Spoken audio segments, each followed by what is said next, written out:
welcome in this for this talk. As you can see, I'm a colleague of Philippe. I work on the same kind of topics, but now I will focus on some technical use of BayesiaLab, for instance, Bayesian networks. I will focus not only on random variation of probabilities, but also how we can use BayesiaLab to model epistemic uncertainty with probability.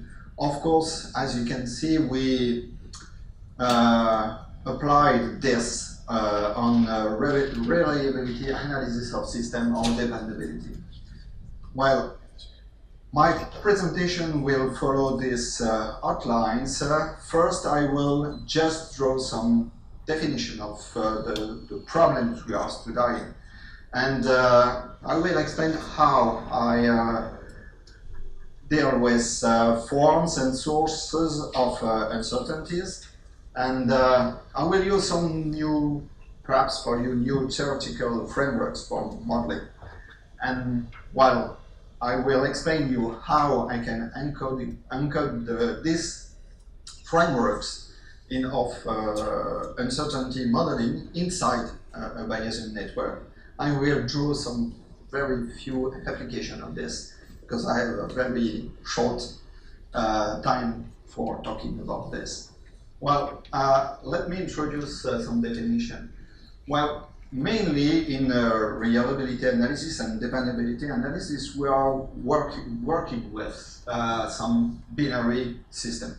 As you know, with what explained Philippe before, our components are working or not. Perhaps there are some multi-states, but finally, the mission of the system is binary. It is satisfied by the whole process or not. Sometimes we are interested by reliability, which is the ability of the system to accomplish its mission at a particular time. And we can do this with Bayesian network, of course. And it is also a question of binary hypothesis. The states of components that will satisfy the state of the mission is binary. And the relation is a binary operation between states of components and states of the systems. Sometimes, Philippe said this, perhaps you have not seen this, but when he worked with the flow networks, this is for the drinking water networks of Barcelona, for instance, the question is about satisfiability. Well, satisfiability is how we can satisfy the consumption of the consumer. Okay, so in this situation, like in risk analysis, we are working with non-binary hypothesis, multi-state hypothesis. Well, let me introduce some notions of forms and sources of uncertainties. Well, the first time, we are mainly dealing with problems of uncertainty on data. Well, for instance, generally, the basic event we are working with are unknown information. So we are translated it in randomness uncertainty with probabilities, of course. Probably we have some few amount of information about some process, and then there is a real problem of exhaustiveness. Perhaps there is some information about the real state of the system, and we haven't this information, so there is a kind of uncertainty. We have also some expert judgments. So with expert judgments, we have some problem to give several expression of real information, and then there are some introduction of uncertainty. Some problem of, for instance, of imprecision, some doubts that we have to translate inside a Bayesian network for our model here. We have some sparse data, there is some hole in the data. We are not able to connect all the states of the system and the state of all the components at the same time. So there is some holes, and we want to manage in a particular way how we can work with sparse data with holes in the data. And also there is some variation between operational conditions in a laboratory and in real condition. And the question before working with components, how can we manage this imprecision under real operational conditions? And also we have some trouble with the validity of data which are provided to us before working and computing probabilities. And this will introduce some problems, some uncertainty on the value of the probability we are using. Well, there is also some clear problems about the models we are using. Okay, but a Bayesian network and BayesiaLab is a tool, is a frame tool to model systems, but our question is how partial are our models? And this is a clear problem of uncertainty. We have some incomplete models, and can we introduce this uncertainty inside our model? And sometimes we have some concurrent model. If you ask different experts to model system, they don't produce the same models. So which is the best one? And there is the best one. So what can we do with this? So there is some introduction of a different interpretation of how you can fuse information about models. Well, so we can have a kind of definition which is debatable. We are working with this definition of aleatory and epistemic uncertainty. There's debates about this. Not sure that this convention is the best place to draw a line between different positions, but this is the one we are using. We focus probability to only randomness and epistemic uncertainty, mainly for imprecision on probability due to lack of information. We are considering epistemic uncertainty when we are some state of components are missing, and when we consider that having new information can reduce the uncertainty to having a real probability. Well, now let me introduce some theoretical frameworks before starting with encoding this framework inside the Bayesian network with BayesiaLab. Well, mainly we are dealing with probability theory. It's okay, it's very nice for managing objective or subjective probabilities. But we want to introduce some non-additive theories. The sum of probabilities will not be one, okay? Inside a Bayesian network, which should verify this assumption of additivity. Well, what kind of theories can help you modeling this? Interval theory, which was introduced by Moore in 1966, is a good way of this, but is mainly computation with a kind of arithmetic. The theory of possibility, mainly introduced by Didier Dubois, a French researcher from Toulouse, at the south of France, which can manage both uncertainty, imprecision, and the certainty of information.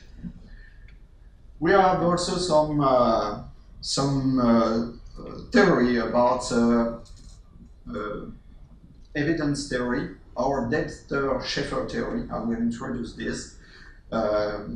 This is a theory introduced based on probability theory, but a kind of difference. I will introduce this after. Dempster and Schaeffer introduced this for economic analysis, and they introduced this around 1970. Well, and now there is a new frameworks, more general frameworks, which is the imprecise probability framework. And I will show you some very small information about this. Well, what I can say is that there is no universal framework, no better framework than another. But to do some things, we can have some language of uncertainty. And these languages are these theories. And I will do something inside the Bayesian network. Well, what I should consider an interval valued probability is in fact something like a real value of probability, which is unknown for us or badly known for us. And this real probability is inside an interval bounded by a minimal value and a maximum one. And this interval is convex. There is no hole inside. And if you propagate this interval inside the model, you will obtain, or you should obtain, a convex interval. If you consider another kind of uncertainty modeling, you can use fuzzy valued probabilities. Fuzzy valued probabilities is finally a set of embedded intervals. The imprecision is given by the bounds, and the certainty is given by the alpha value. The most large is the interval, the more this is more certain that the real value is inside, of course. And the more you are going with a high value of alpha, the less is possible. But this is not a confidence interval given computed, but more given by experts. This is the value M is what he expected to have, or he would like to have, and the value between A and B is what's the minimum largest, that's not the right term in English, sorry. This is the value outside, minimum value of the length of the interval, outside which is not the real value of the probability. Well, and the more general problem is more general model is about family probability boxes. Well, in fact, the information you have is that the real value is inside perhaps a distribution, but is completely inside the box that you can define by two cumulative distributions. And there is no il marche pas sur le sorry. Well, I have to switch in English now. Sorry. In fact, you have not the shape of the distribution. Any shape inside this box is a solution, of course. So there is no real information.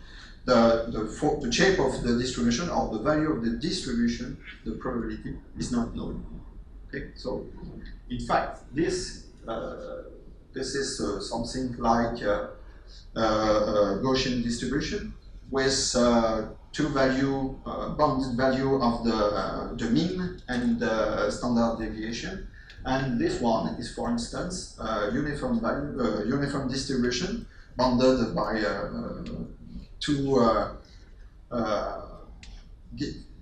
bounded by two value of the minimum bound of the uniform distribution and the maximum bound of the distribution. So there is many information, and you can manage this like intervals, a set of intervals with some bounds and weight here. Okay. So you can have what is the information is the correct term is a canonical discretization of distribution, and you can have a lot of interval with minimal and maximal bound of the probability and also the weight. Well, how to encode this inside the Bayesian network? I will use a language which is a pivot language. This is the dense Dirichlet theory for this, because the question is how we can have an interval inside a Bayesian network, inside BayesiaLab. In fact, when you are dealing with, for instance, binary states, a component works or not. Okay. So there is only two hypotheses like this. And you can introduce all the power sets, the combination of the sets. So if you have a frame of this element with many hypotheses, which are singletons, you can have some singletons in the frame of reasoning, and you can manage also all the couple and all the triplets and all the n-plets until the whole set, all the frame of this element.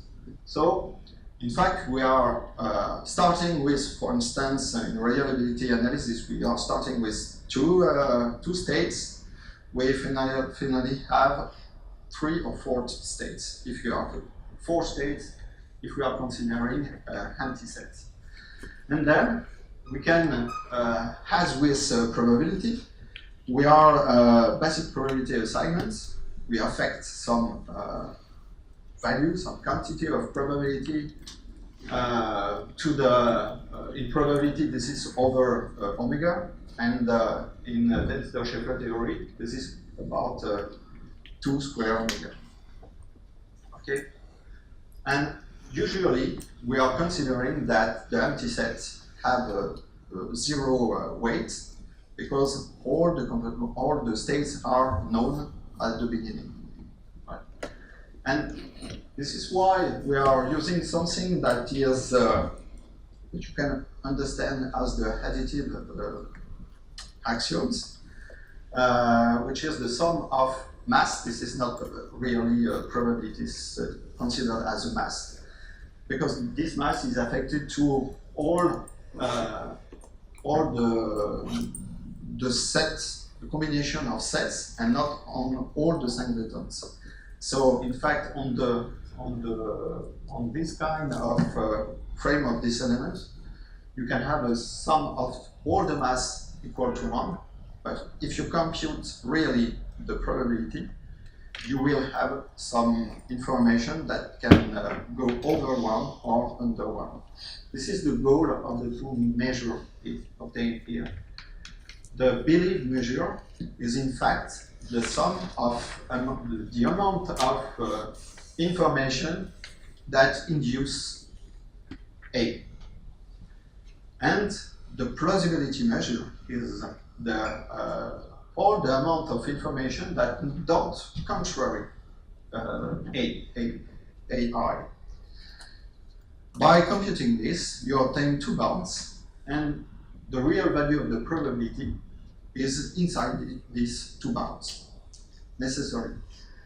And you can obtain the mass of all the components, all the elements on the frame of these elements, by computing the Möbius transform.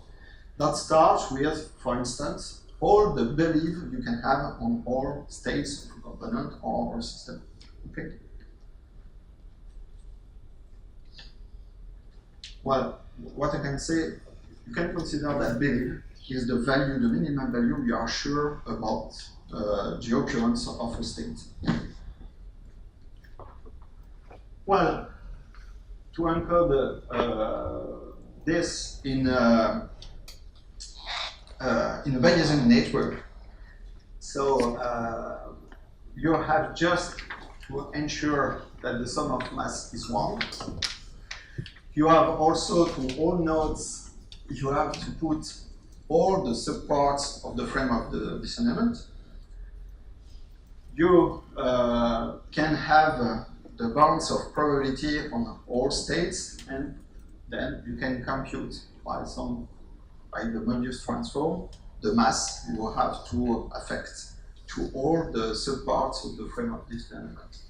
And then all child nodes are conditional mass tables to make the same sense, the same meaning as conditional probability tables, but with some combination that are perhaps some strange, not sure for logical information because it's quite simple.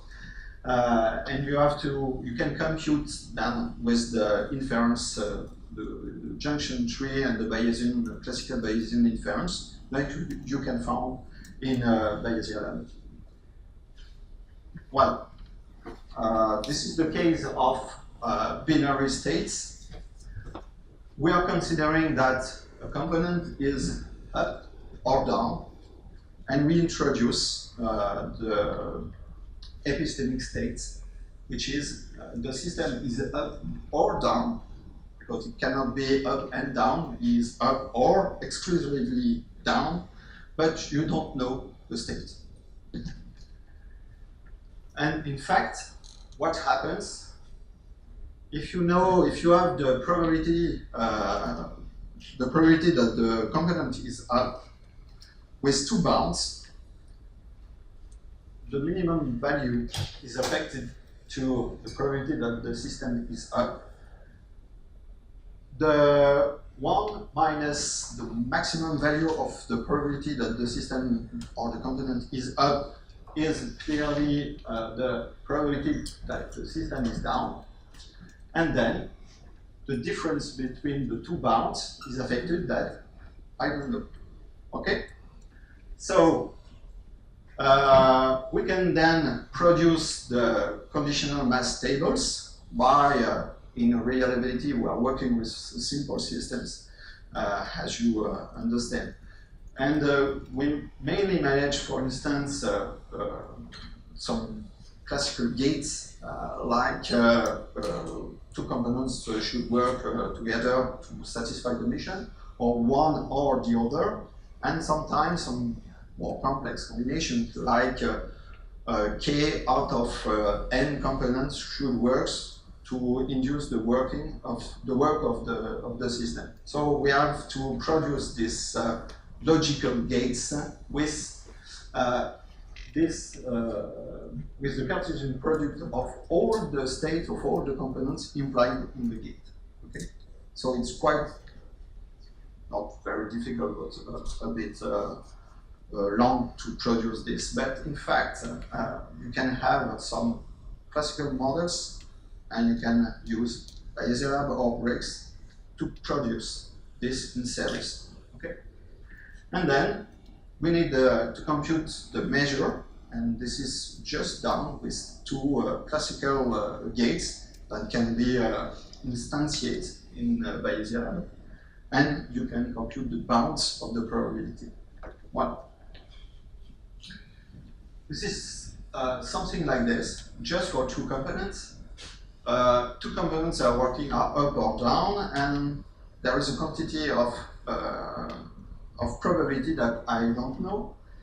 Okay, so all the components are described by these states. Here, the 2 components, you are making the Cartesian product, and you can say this is a Boolean, just a Boolean gate. You say that if the 2 components are up, then the system is up. Okay, if one component is up and the second one is down, then the system is down. It's sure. There's no uncertainty about this. And if you don't know, the first one is up and you don't know the state of this one. In fact, you can look this. The conclusion is different. So you cannot manage the solution for this. So you can define the state of the system in this situation. And you can do this for this AND gate. So you need one component and the second one to satisfy the mission. Okay, we can do this with OR gates. With, of course, it's bigger, but this is very simple. You can enumerate all the situations. You can also compute this by simply by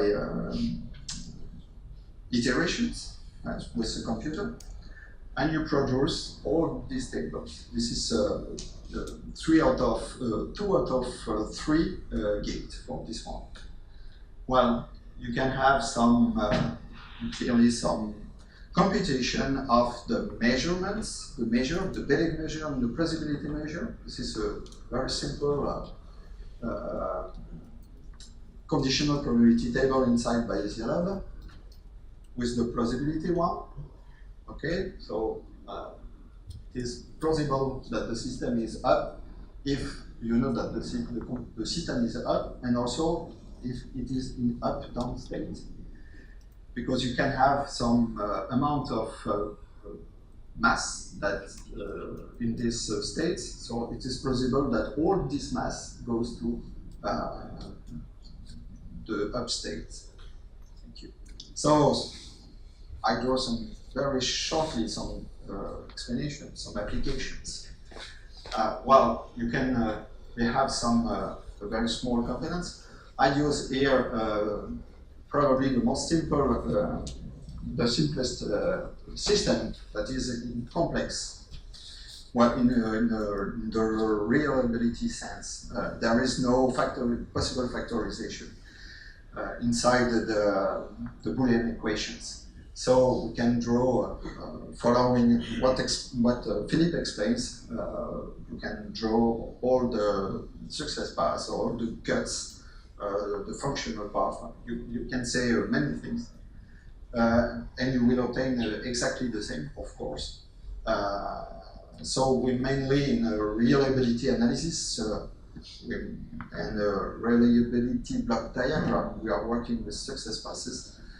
And you can model this with BayesiaLab. This is all the component states. You can have all the combination of paths, and then I will produce here the computation of the system reliability concerning no imprecision inside the knowledge of the probability. So what you will obtain is a precise information, even if you are modeling imprecision inside the model. Okay, but no imprecision are given to the state of the components.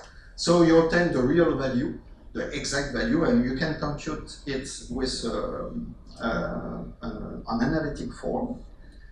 So there is no computation problems, no modeling problems.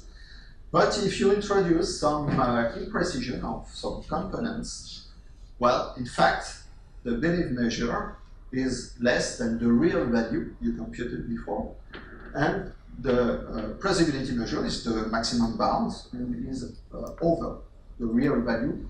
This value, in fact, is computed before, but in real situation you don't know this value. What you have is these two bounds, and you know that the real value is inside. Well, this is for computing with interval valued probability. So we applied some other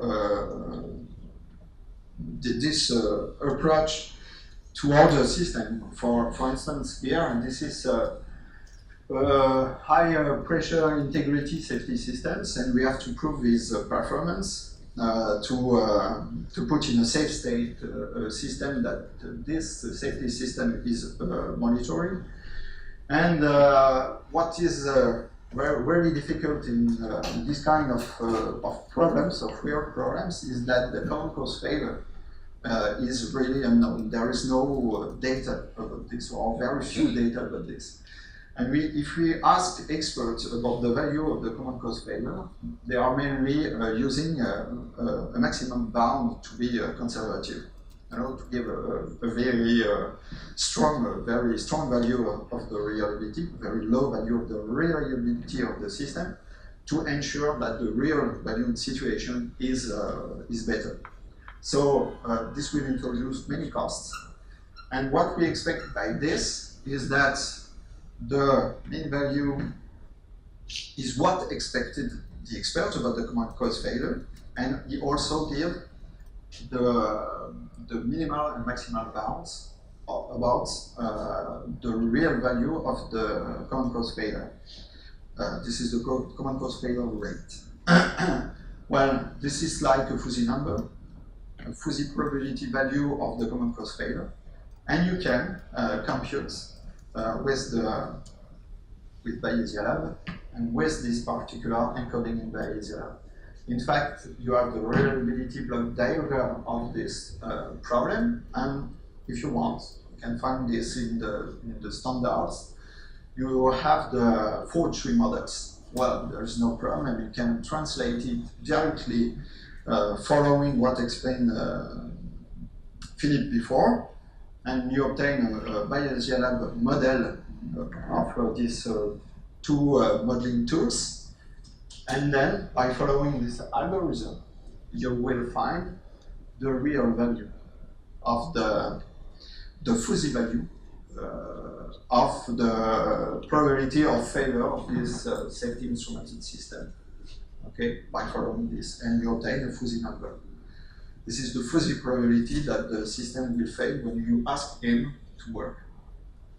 Okay, well, I also work with Teabox. Okay, I can play with Teabox. I define the common cause failure with not fuzzy number, but with some probability families inside a box defined as a uniform distribution with a minimal cumulative function and a maximal cumulative function. And by following, yes, this it works. This algorithm, you will obtain the P-box of the solution. The probability of the failure on demand of this safety system is inside this box. And this is sure because there is a convex computation. So, of course, what is the problem having uncertain results? Is that for this kind of application, you have to choose or you have to prove that the safety integrity level is, for instance, 3. And there is no certainty that you will have 3, because about your uncertainty about some common cause failure, you can have still 2. And this is very, very risky for the engineer to say that the real value is CL3 if you can have some CL2. Okay? So he has to manage the uncertainty, for instance, by changing the system, or to have new information to reduce the common cause failure. But the problem for this kind of system is that common cause failure should be an international initiative, because the failure of some of this system are very rare, so they can have really many data to produce this. And of course, this is for offshore applications, so there is not enough accident to have information about the common cause failure. Okay, so managing uncertainty is really difficult. So, some conclusion of my talk is about with Bayesian model and with BayesiaLab, of course, we can have some model and some tools to produce models with uncertainty. And it's very easy to model reliability problems with binary hypotheses. Satisfiability problems is a bit more difficult, but it's clearly possible. because you can have many states of, so the power set is larger, so it's quite difficult to compute and to model. We have also made some risk analysis with non-binary system, okay, barrier, for instance, with EDF. And we have also be able to manage different kind of information of uncertainty, probability, and also imprecision or imprecision, doubt, and other elements. It can be done in a Bayesian network, and BayesiaLab is our powerful tool for this. So there is some open problems, of course. I didn't discuss about all we made about imprecision on Bayesian models, but the question about the complexity of models regarding the complexity of systems and how we can manage this complexity with uncertainty, how to deal with model uncertainty with large systems, with simple systems we have some solution, but for large systems it's quite complicated. The model validation, because it's clearly a problem for us, is that we can produce some computation of models with probabilities and how it is validated regarding real systems. Because we are talking with probabilities and people are talking with events. So there is a quite difference. So how to validate is really an open problem. Well, the dependency between events, this is a general hypothesis. We are considering some independence with between events, and we have to introduce some elements. And introducing dependence is also introducing new uncertainty. And how to deal with incoherent system.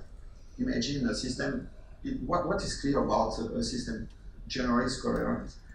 When the system fails due to the failure of some components, it will not work when a new component will fail. This is unclear.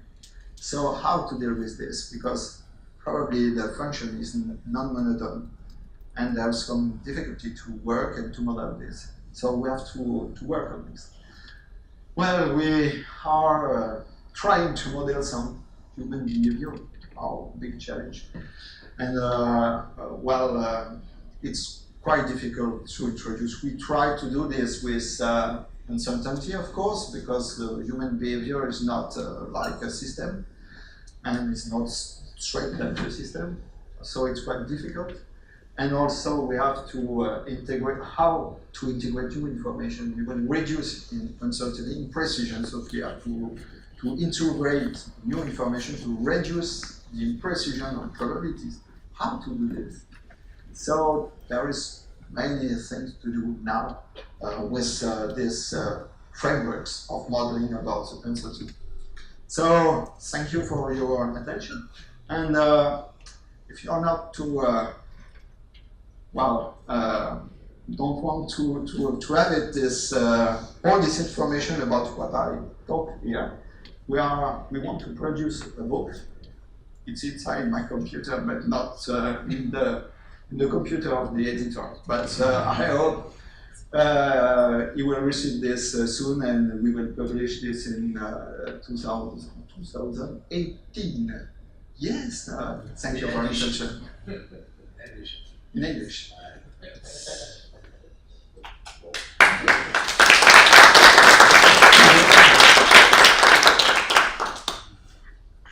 Any question? Or you are tired? Yes. If you go back to where you have the conditional probability table. Yes. Of what? Of the up and down and the up down. Yes, like for instance, well, simple one, this or this? This one? Where you already have the marginal probabilities. So if you go forward, where you show the probabilities, so you say you've got the imprecise and precise probabilities. Oh, yeah. I compare this, yes, with precise probabilities, yes. So, when you say you have, say for example, precise probabilities, does that mean you don't have epistemic uncertainty? Yes. And with these, so you basically introduce epistemic uncertainty. Yes, inside the model. Yes, I do this because I can manage with the same model precise or imprecise probabilities. Inside this, you can see that I have I imagine that I can have precise information about the failure rates. There is no problem about the condition, the operational condition of this component. So I'm sure, imagine, I'm sure that the real probability is that value. But for this one, I introduce this. For this one, I'm unsure about the real value of the probability. So to take about my uncertainty, my own uncertainty about the real value of the probability, I give an interval of value. And I want to know how it propagates inside. And what is mainly discussed when you are introducing Debster-Scheffer theory, for instance, people say that dogmatic probabilistic men say that you will have an increase of imprecision. So finally, you will have a probability between 0 and 1, of course. Yeah. Yes, that's right. But in fact, in this kind of model, it is not the case. Because if I go back to the conditional mass tables, if I can, like this, for instance, sometimes you don't know, for instance, here, you don't know the state of the component 2, but it's clearly cut by component 5. And you know that exactly the state of the component. So this will cut the imprecision about the propagation of imprecision inside the model. So the gates will cut the... Yeah. So if you have an AND gate or OR gate, then it will cut the... Some gates will cut imprecision, some combination of states will cut imprecision, so not all the imprecision start from root nodes to the top nodes. So.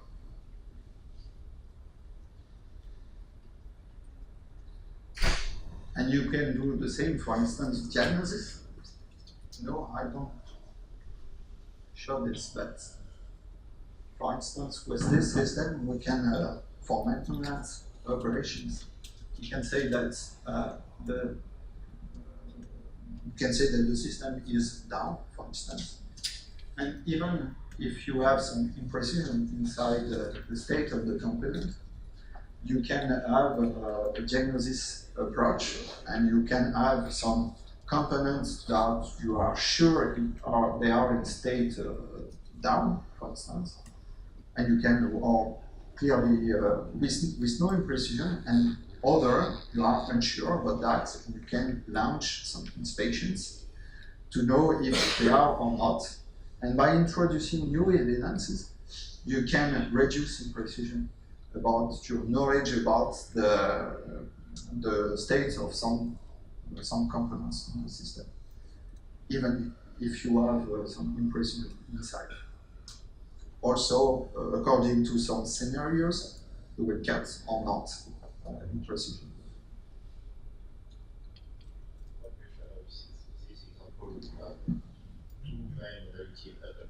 Yeah, yeah. Is it possible? How it works with consider modality 1, modality 2, yeah. 3, and I don't know if it's modality 1 or 2. Yeah, of course. Of course. So we well, have plenty of yes.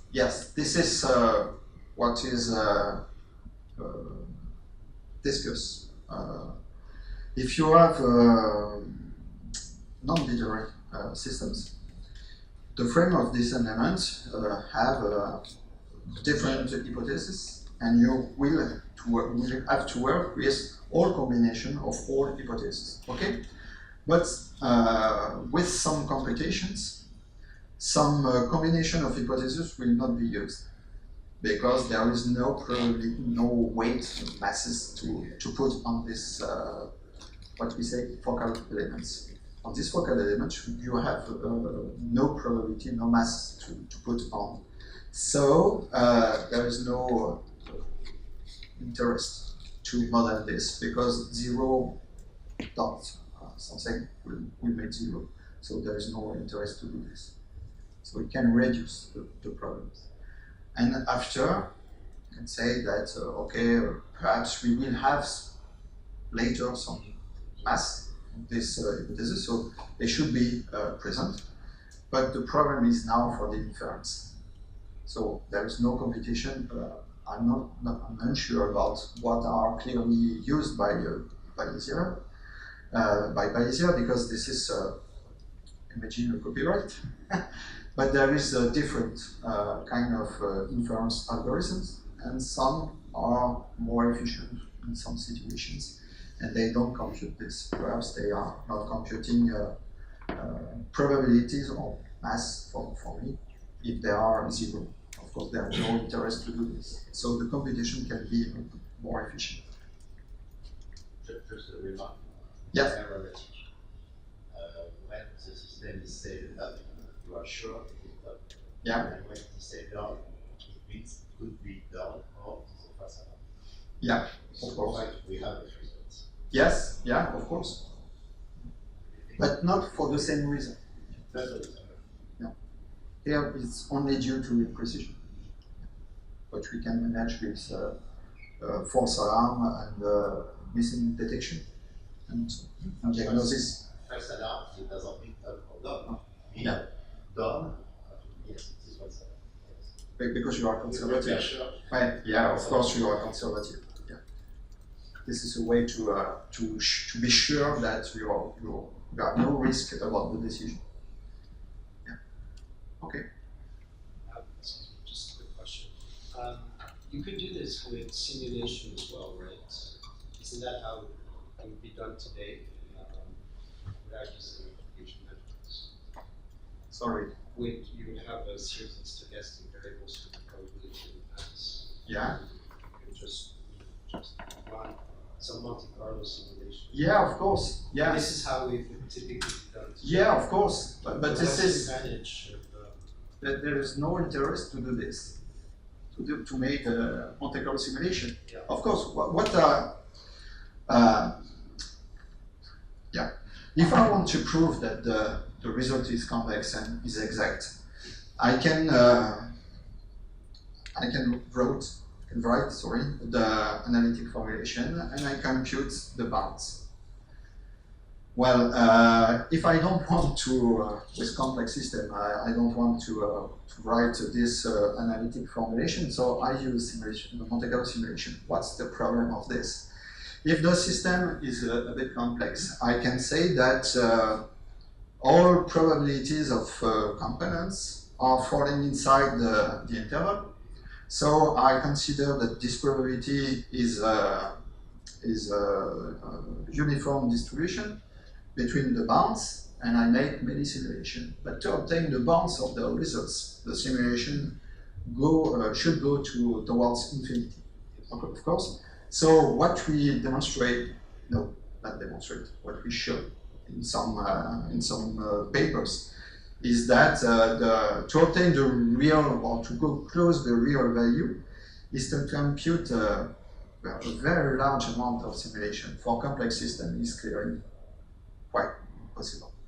But with this, just one computation, the inference do the job, and I obtain the bounds in one time.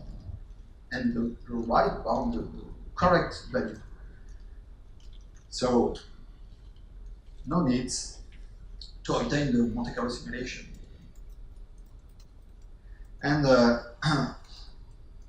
there is, when you are making some Monte Carlo simulation, what you mainly do if you don't have enough comprehension of what you are doing is sometimes you say that you take the mean value of the result. This is the good value, the most expected value is the mean value. this is not real.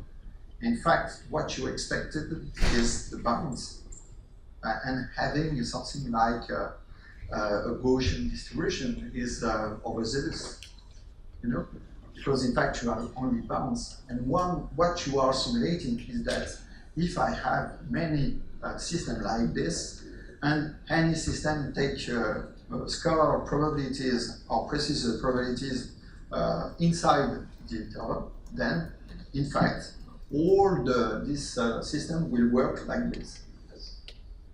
But this is not the case. In fact, you have not a distribution, just the bounds, no more information, and cannot say more than the bounds with this.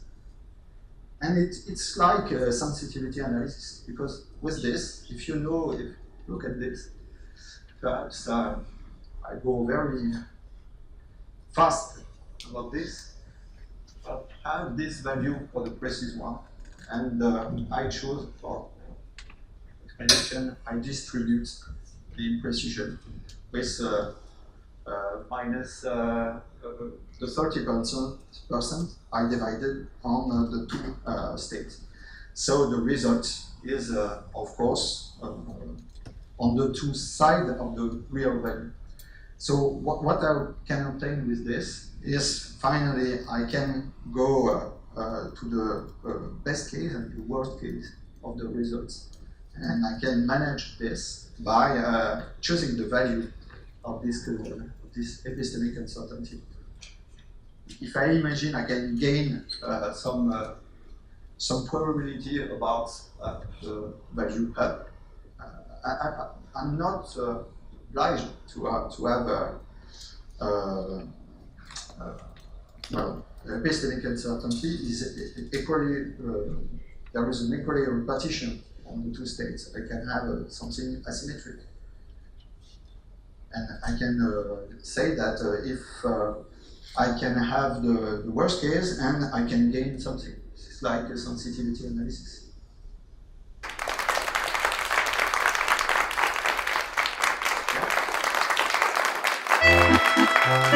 Yeah.